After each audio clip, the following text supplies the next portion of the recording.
Hello and welcome back to Paranormasight. We have two different story paths open to us, and I think we'll start with the one that's, well, further back, timeline-wise. Life can be tough. Throughout the night, Richter continues to gather information about the cursed stones while Haru lies awake until dawn, preoccupied by the prospect of bringing her lost child back to life. 10 a.m. Shigima Mansion.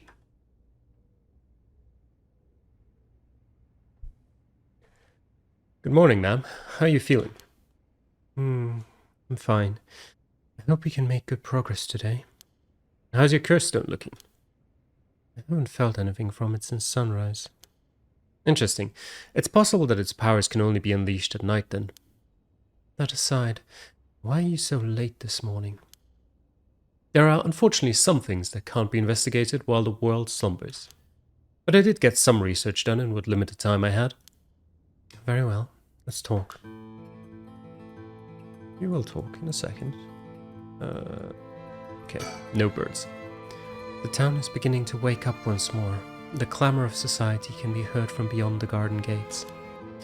Like any day, a cloud of pollution drifts out from the industrial area.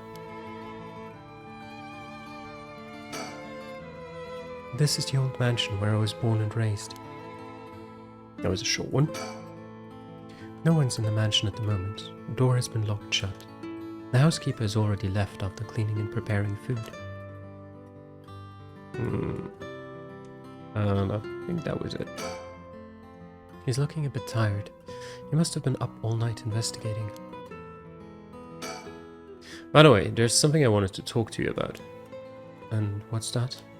Our current plan is to steal a curse stone that's already absorbed soul dregs, but I'm wondering if it would suffice to not steal but instead negotiate with a curse bearer and have them use the right for our purposes? Oh? I mean, I suppose that would accomplish the same, but do you think it's possible? So long as we offer compensation, it may prove much easier than you'd expect. Compensation? Cash, for instance. That wouldn't be off the table for a family as rich as the Shigimas, would it? Of course. Why, any amount would be fine if it would get the job done. I won't let monetary matters lead me to regrets the way it did back with the ransom. Okay, with that option on the table, let's figure out our strategy. No. Okay. Do you have a curse bearer with whom we can negotiate in mind? Not yet. Surprisingly, it seems the other curse bearers haven't been that proactive about collecting soul dregs. Did you see the news this morning? No, I haven't. Overnight, 3 mysterious deaths were reported in this area. They've yet to announce the identities of the bodies found, but they've been nicknamed the Honjo serial killings. It's garnered quite some attention on the streets. Oh my. Only 3? That's what I thought. Even if the victims were curse bearers, just 1 or 2 wouldn't be enough soul dregs.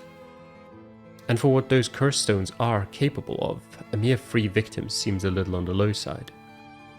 With this little activity all through the night, the curse bearers must be a cautious bunch. What's holding them back?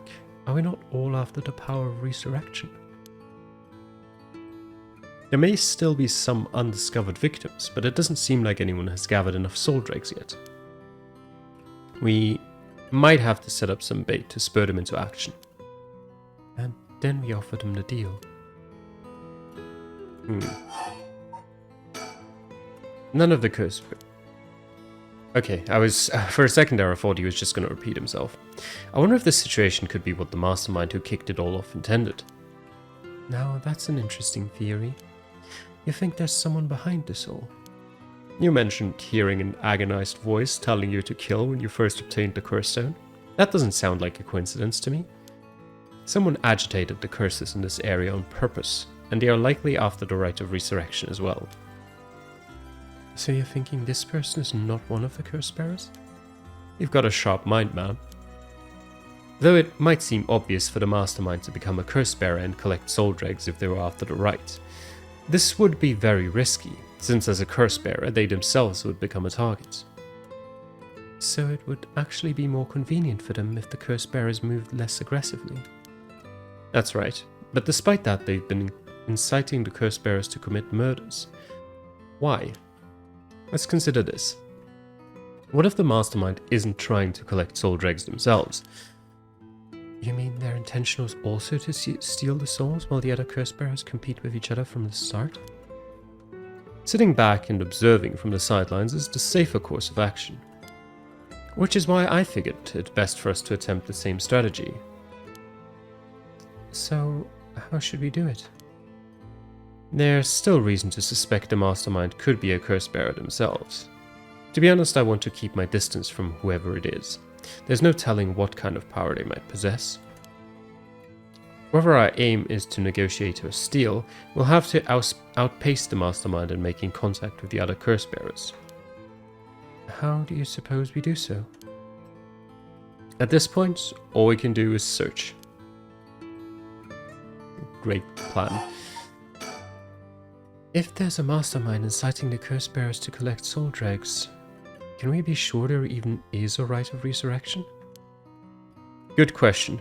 The rite could be nothing but a myth fabricated to spur the curse bearers into action. Seeing it might be for naught, do you want to give up, madam? Never. Understood. After all, we'll never know the truth unless we see it for ourselves. But we'll do it without using the curses ourselves.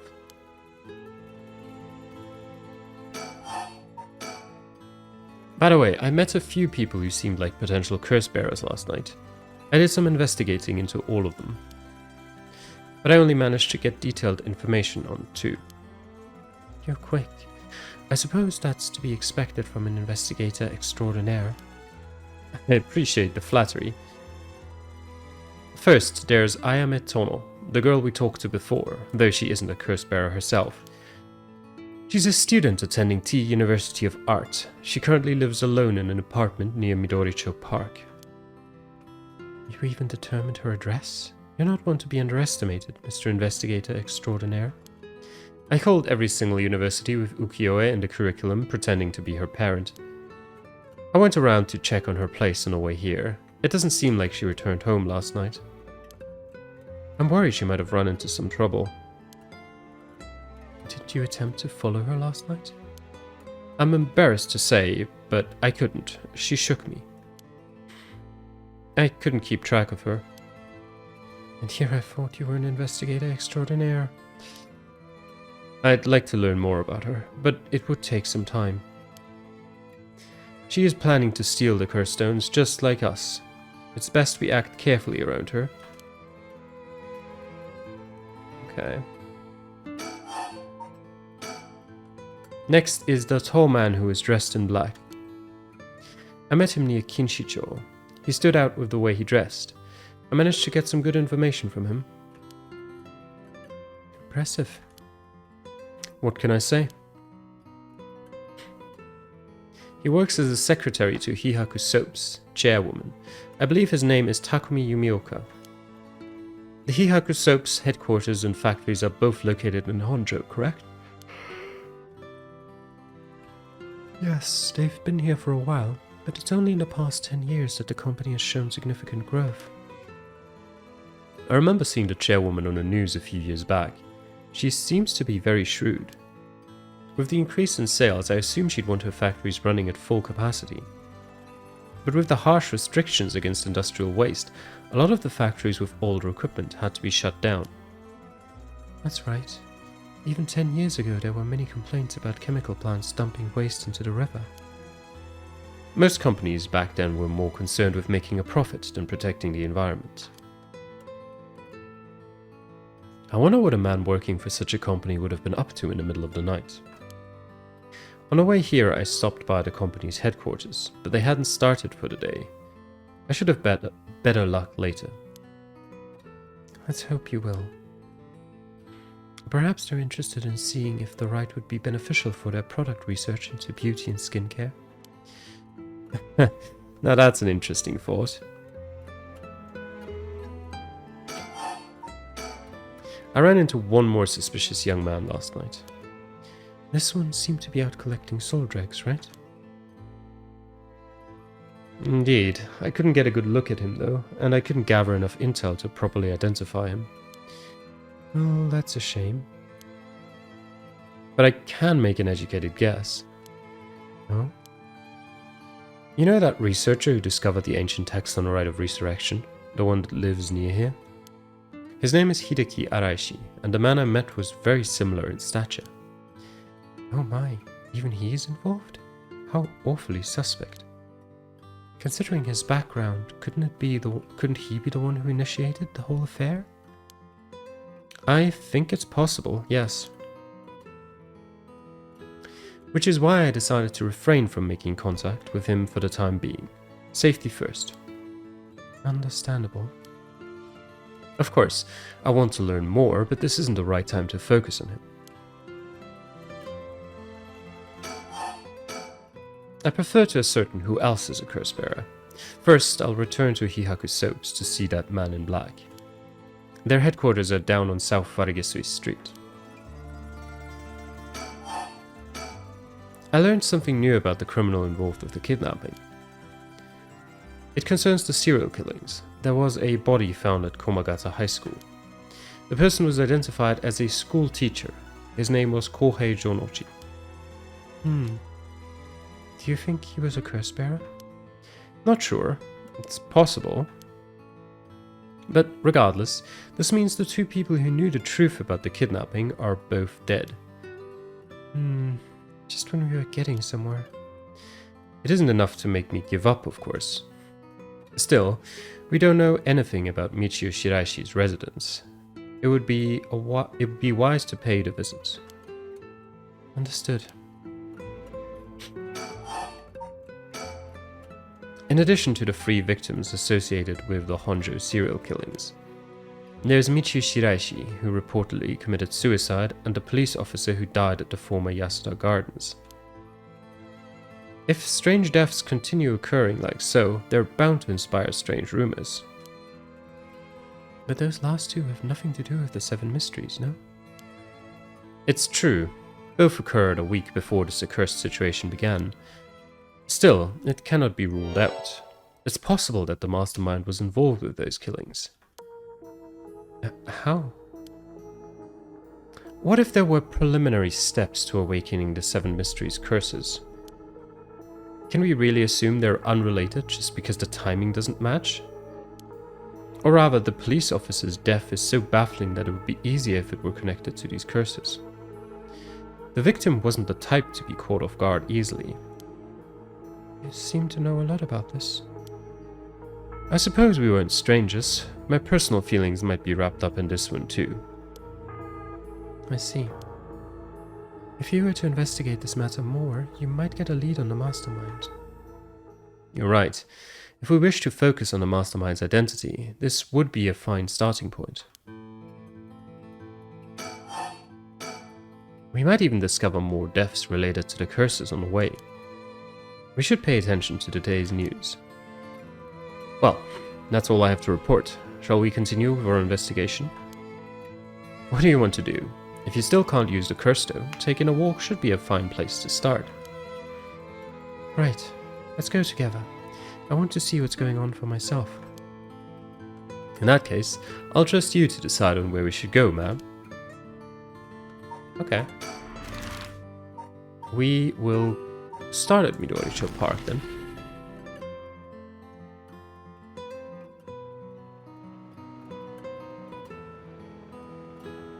We're here. This is Midoricho Park. Ayame Tono lives around here. She wasn't in her apartment when I dropped by this morning. I wonder if it's worth checking again.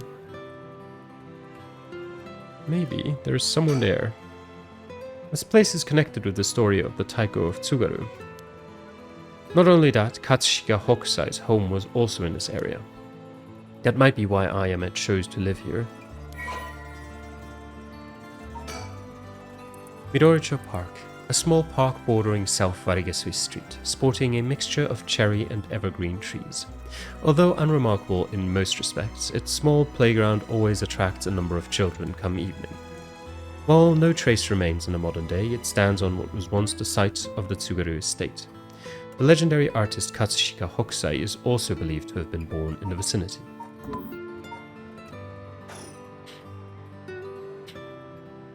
Nothing else. Doesn't look like it. It's always heartwarming to see children playing in the park. Richter seems to like kids. Perhaps they're on the same wavelength. We won't get much done standing around here. Why don't I go and check out Ayama's apartment? You don't mean to speak with her, do you? No, I'd prefer to get an idea of what she's been up to. I'd like to see whether she's been home or not, just to potentially get a trace on her movements. Be my guest. Okay, I shouldn't be long.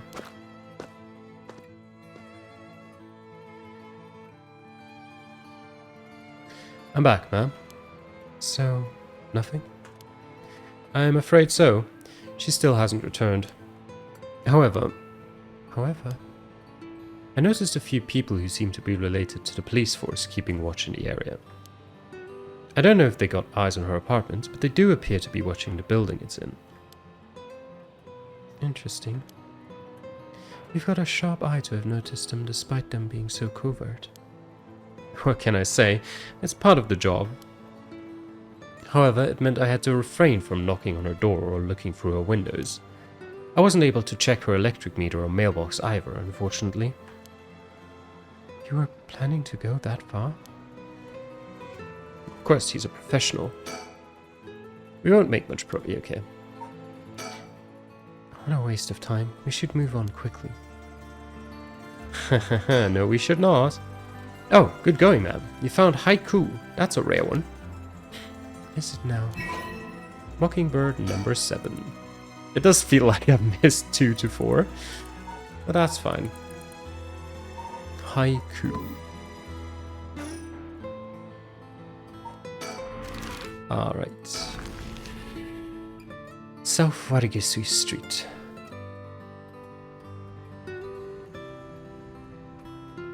The Hihaku Soap's headquarters are on the other side of South Warigisu Street. They were closed when I visited this morning, but it appears things are up and running now. To think a small soap-making company could grow so much in such a short time. They have factories and warehouses throughout the area now. You can see why director and now chairwoman Natsuya Yamamori is called the Queen. Hihaku Soaps, a chemical producer that ranks 4th largest in the domestic detergent market and 7th largest in the cosmetics market. From its humble beginnings as a small soap factory established after the war in 1946, founder Natsuya Yamamori utilized her feminine perspective and a well-timed economic boom to boldly lead the company into new markets. Even as the market grew crowded with the industrialization of Sumida City, the company continued to expand, digging its roots deep into the area. In particular, it established itself as a household name by focusing its branding toward the rapidly expanding convenience store market. Its flagship products now include cosmetics, detergent, soap, shampoo, and more. The company's name Hihaku can also refer to kasuri, a type of patent fabric. Natsuya Yamamori.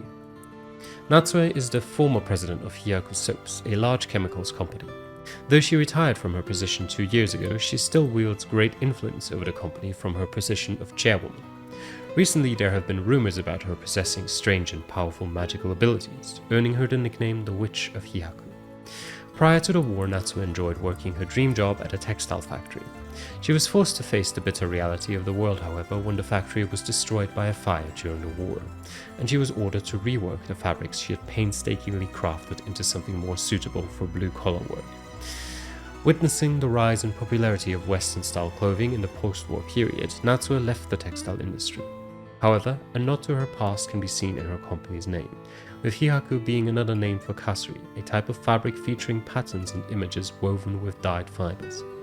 Having long been dissatisfied with the soap supplied at the textile factory, Natsuya saw a business opportunity and set up her own small soap factory. Taking inspiration from imported soap brands, she developed new products which quickly gained a good reputation. Ever the shrewd businesswoman, Natsuya ran an aggressive promotional campaign on TV featuring a popular Japanese singer, rapidly turning Hihaku soaps into a household name. You mentioned that Takumi works as her secretary? That's correct. Do you think it's possible he's acting on her orders? That's exactly my thinking. A curse bearer with both money and power could certainly look at resurrection as their next prize. Negotiating with a person of that stature may prove difficult.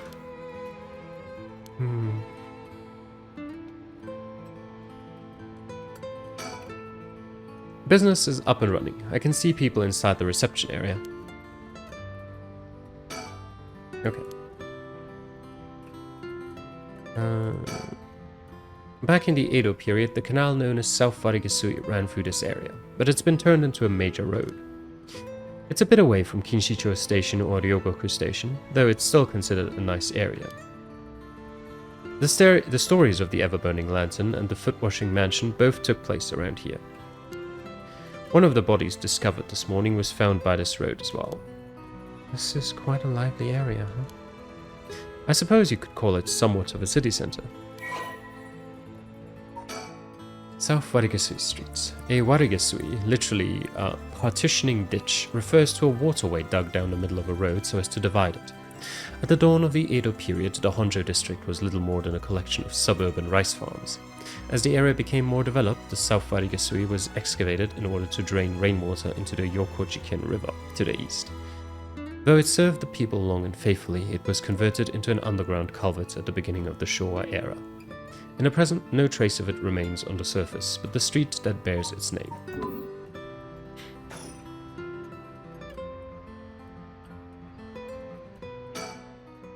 First, I need to confirm whether Takumi is the man I ran into last night. Then I'll be able to determine if he's a curse bearer. It'll be better if I go inside the headquarters alone.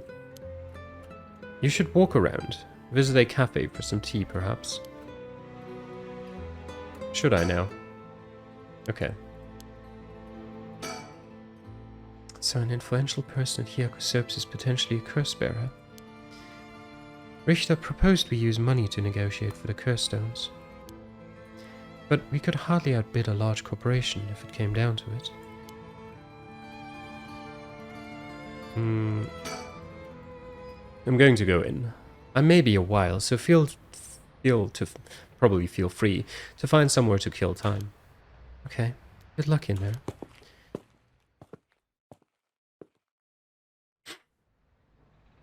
Sorry to keep you waiting. How did it go? I'll fast forward to the conclusion. I met with Takumi. There is no doubt he's the same man I saw last night. But it doesn't seem like he's a curse bearer. But that doesn't mean he has no connection to the recent curses. He knew about the 7 mysteries. He even guessed we have a curse stone of our own. Excuse me?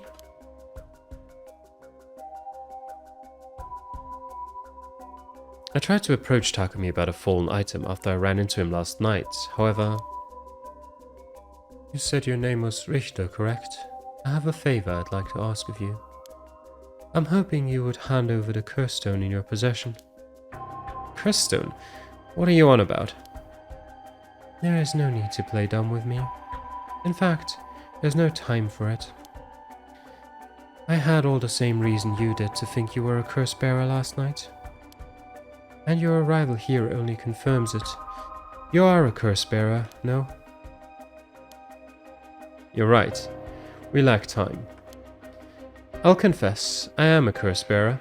I possess the cursed stone of the haunting clappers. I'm glad to hear the truth. Finally, this conversation is worthwhile. It is a dangerous item you hold. Give it to me. My company will take the responsibility to dispose of it. I didn't know the soap business specialized in scrubbing curses clean. It is the prerogative of Miss Yamamori. Is that so? Assuming you've obtained the curse, you understand the power it involves, no? Miss Yamamori possesses supernatural powers akin to those of a god. She also has a deep love for this land, having transformed it from the pile of dirt it once was to the home of our headquarters. She cannot stomach the fact that it's now the site of these curses run rampant. So, you're telling me the Queen of Hihaku is a real-life witch?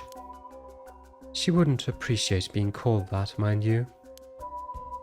There's a sorcerer by the name of Suigen Gamyodo who's gallantly working behind the scenes, exorcising spirits and the like.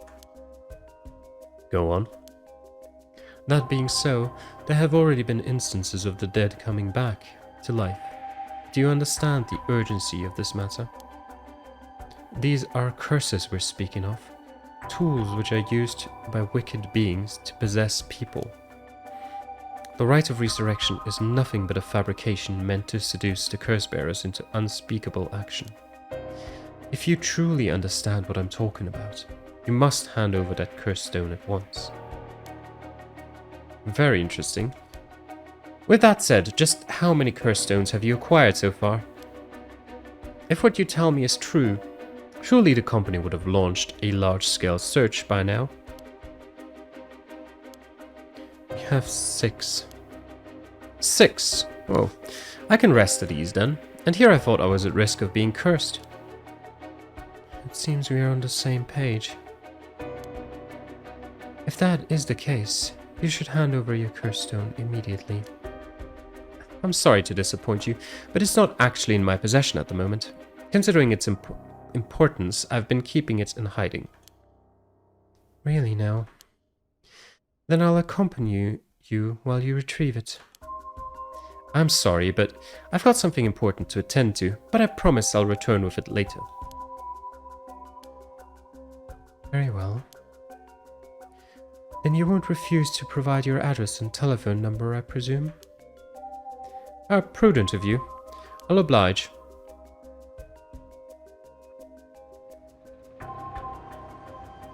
And that's how it went. So they aren't after the right after all? I wouldn't be so quick to trust him.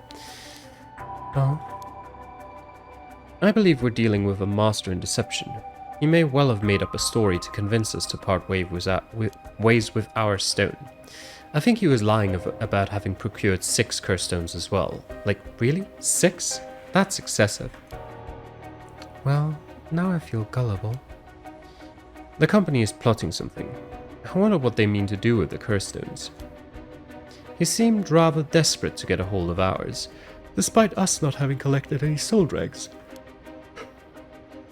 Perhaps the people at Hihaku are the masterminds behind the curse stones, the curses being unleashed. Because the chairwoman's a witch? I wonder about that too. If she really were that powerful, would her secretary have divulged that information so casually? Takumi was either making it up as he went, or he's trying to spread a rumor. For what purpose would he do that? Recently, people have been caught up about the occult more than ever before. If word spreads that Hihaku's chairwoman has godlike powers, she could very well benefit socially and politically from that mystique. That's unsettling. We should avoid Hihaku for the time being. It'll be a pain if I have to deal with Takumi again. By the way, there's one more thing of interest I heard while in the company's reception lobby. And what's that? People were discussing whether one of the bodies found this morning was that of a Hihaku employee. Really? So long as the officials haven't revealed the identity, it all amounts to no more than speculation though. Despite that, I've reason to believe Hihaku Soaps is deeply involved with the 7 mysteries. At the very least, I can assure you I've gathered that much. The more we know, the better our negotiations will go. Okay, wait. He tells me he barely slept last night, and yet he seems to be brimming with energy. Was I too that resilient at his age? Perhaps it's what sets apart a detective from the rest. I think we have looked at everything. Let me move on to the school. Komagata High School front gates. Here we are at Ground Zero, Komagata High School. I guess it's logical that the police has got this place shut down. The teacher's body was found here after all. It's as if the students have nowhere to go now that the school's closed. The news has attracted a bunch of curious onlookers, huh? That works in our favor. The more people around, the better we can blend in. It seems the officers are still inspecting the scene. Entry has been strictly prohibited. Okay.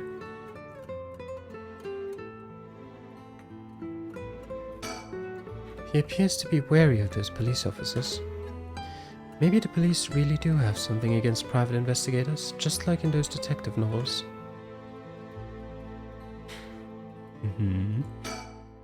This place is said to be connected with the story of the Fool's Procession.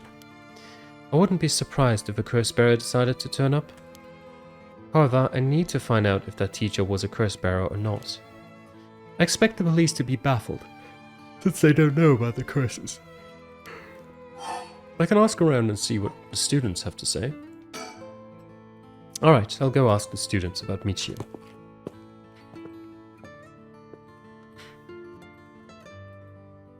I'm back, ma'am. So, what did you learn? That school kids sure love a good rumor. I was practically drowning in stories about Mr. Jonochi and Michio, most of which seemed dubious at best. Not surprising. Most of what I heard was hardly worth a second thought. But there was one story that caught my attention. Oh? Some believe that Michio is the one who killed Mr. Jonochi. Really? The story's got two pieces of evidence to back it up. One of them wasn't news to me. Apparently he's been mumbling that Michio was going to kill him for some days now. A fellow teacher overheard his mumbling and told the students. And then it spread like wildfire, I suppose. Rumors that juicy don't stay a secret for long. As for the other piece of evidence, a pigtailed girl in her school uniform was seen around school last night. Go on. Although numerous people claim to have seen the girl, not one of them saw her face.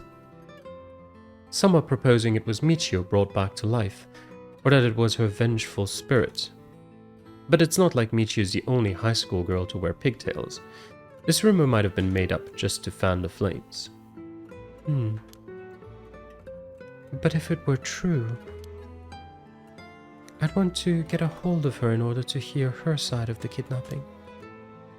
If she's alive, that would be ideal. There's still one more thing I should mention. I discovered where Michio lived. A student had a list of student addresses on hand. That's an amazing find. I believe all of the students actually have a copy of said list. It truly worries me how easy it was to obtain what should be confidential information. Imagine what would happen if that information got into the wrong hands. Well, so far it hasn't, no. Sure. Let's hope it stays that way. In the meantime, if it is now possible for us to visit Michio Shiraishi's house. Then I guess we will do that. I can imagine the students are uneasy after learning of the murder. It may do them well to stay home for some time, if not for fear of their safety. The police are probably too wrapped up in solving the case to be concerned about the students' mental health. I can see that. It's important that society provides a safe environment for the benefit of our youth. Some school policies could use some rewriting, especially those handling the students' personal information. That's right. I don't want a student being kidnapped on their way back home ever again. I expect criminals to grow more cunning as time passes. There may be times where the authorities can't keep up. That's where outlaws such as myself come in. What's this about? Actually, just forget I said anything. Michio's home. I'd expect her family might be able to tell us more, but it's a hard topic to bring up so soon after her suicide. However, it's normal for a high school girl to keep things hidden from her parents, especially if it involves criminal activity.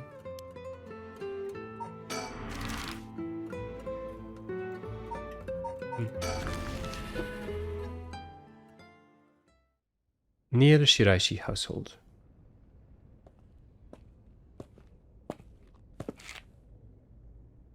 How did it go?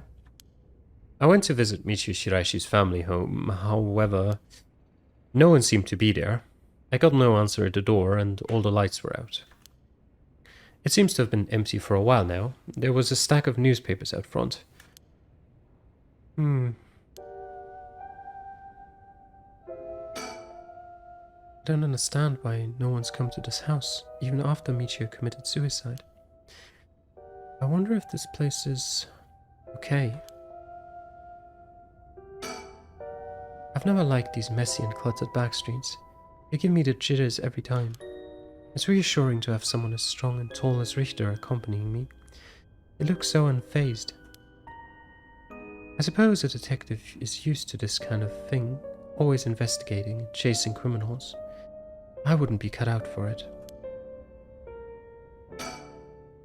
Social connections run deep in working class areas like this place, so I decided to talk to the locals. I met a few nice old ladies who were kind enough to give me the scoop. Turns out the Shiraishi's reputation really went down the dumps this past year. Is that so? I'll give you the quick summary. They moved here about 3 years ago. Their previous residence was in the better part of town. Michio's father died in a car accident, leaving behind just two of them. Michio's mom, Toshiko, now a single mother, relocated here. At first, they got along with their neighbors, many of which were in similar situations, helping and being helped in turn. So far, so good. What happened? Well, as I said, their reputation began to go downhill about a year ago. A man recognized as Toshiko's common-law husband had moved into the household. His name was apparently Kankichiro Iwai. Neighborhood gossip is something else. Somehow everyone knew his name. So what of this Iwai character? He was apparently a vulgar fellow with a criminal record. He was prone to violent outbursts. The neighbors often heard screams and shouting coming from the home. The neighbors took particular notice of Toshiko's screams, pleading with him to not hit Michio. It's terrible. As if that wasn't unsettling enough, every night the neighbors also began to hear an eerie chanting.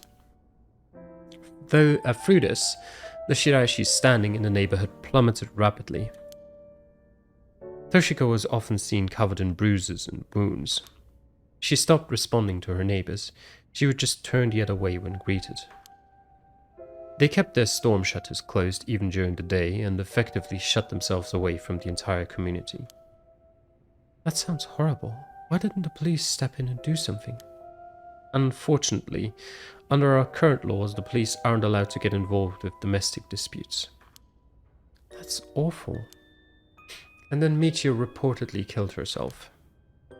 Things only got worse with Iwai, and Toshiko was admitted to the hospital for physical and mental abuse. Ever since, Iwai hasn't returned to the home. Many locals expressed sympathy for Michio's circumstances, but just as many were fed up with the Shiraishis entirely and seemed relieved that things finally quieted down again. It seems that they were still considered outsiders, even after 3 years of living here. I don't understand it. Why would Toshiko have gotten involved with such a brutish good-for-nothing in the first place? I've heard many stories where one partner's personality does a complete turn after entering a relationship. After her first husband's death, Toshiko's financial situation had also taken a turn for the worse. She was determined to send her daughter to a good high school. It's possible she fell victim to sweet promises. Life can be tough, I suppose. You don't seem moved by the story, ma'am. That's fine. People have all kinds of stories. Collect all information on persons of interest. Kankichiro Iwai. Kankichiro, I think, is the actual good pronunciation. The common law husband of Michio Shiraishi's mother, Toshiko Shiraishi. Kankichiro started coming and going from the Shiraishi household a little over a year ago. It seems he has served some time in prison, but the details are unknown. Huh? Oh, so you came here too? Well, what is it? Ah. Could you repeat what you know one more time for me, Richter? And there they met.